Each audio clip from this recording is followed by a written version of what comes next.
This is just a quick little rundown on how to access the console commands for Dragon Age 2 on your PC and specifically through the EA app. It's actually super easy. I just thought a video would be helpful because I wasn't able to find a video on how to do it through the EA app. There is a wiki page that is fantastic. It has all the console commands. It has the how-to for various versions of the game, and I'll show you that in a moment here. So here's the wiki page. I've scrolled down to EA app. You can see it's highlighted there. But what we're going to want to copy and paste is this -enable developer console. So then we're going to go to the EA app itself and click on the Dragon Age 2 page. From here, we're going to go down to where it says manage. We're going to select this. And from this little drop-down menu, we're going to select view properties. Once the pop-up pops up for the view properties option, you're going to see that there's a space where you can copy and paste what we found on the wiki. So the -enable developer console, essentially. I already have it pasted in,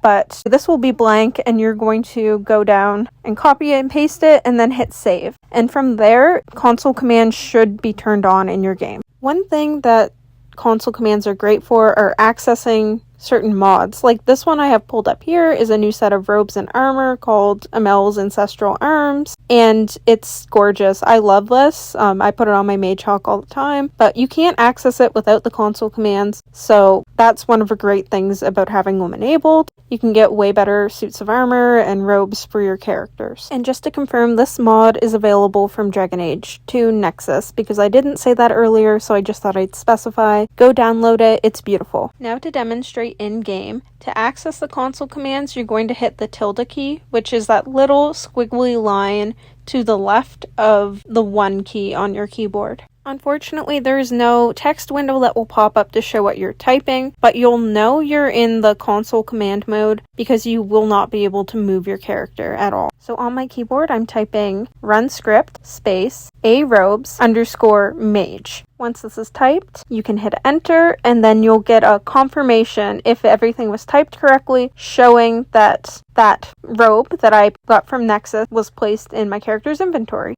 So I'm just changing Marion into those cool robes, and again, you will not get this console command to work unless you install the mod first, so keep that in mind. Next, I'm just showing you a command that you can do without a mod. This command is just going to kill all the enemies for you. I recommend pausing the combat before trying to execute the console command. Once it's paused, you're going to type in run script, kill all hostiles, and then enter. You can tell it worked because you'll hear them yell their little end of combat taunts. And of course, the enemies will all drop dead once you've unpaused the combat. I'll just run through the command again without talking over it now.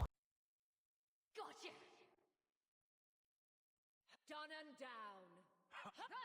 The last thing I wanted to touch on is debug options. You'll see Isabella is pretty neutral approval here, so we're going to use the command console to edit her approval. So in order to access Isabella's character debug, we're going to type into the console command, run script space ZZ_ISA_debug. If it worked, the debug menu will look like you're in a cutscene. From here, what looks like a little dialogue wheel should pop up for you, and it will allow you to edit various aspects of Hawke's relationship with Isabella. I've selected add approval, and we're going to go in and we're going to increase our friendship with her. You can also increase your rivalry. You can make the approval whatever you want it to be based on what you want from the playthrough. What's also great is that you can trigger the gift cutscenes, because we all know that the gifts are super easy to overlook during quests and stuff, and sometimes you can't go back for them. You can also add or remove romance flags, so if you don't want to be in a romance or you miss triggering it, you can fix that. Now we're going to leave debug, and you can see that Isabella's approval has gone up.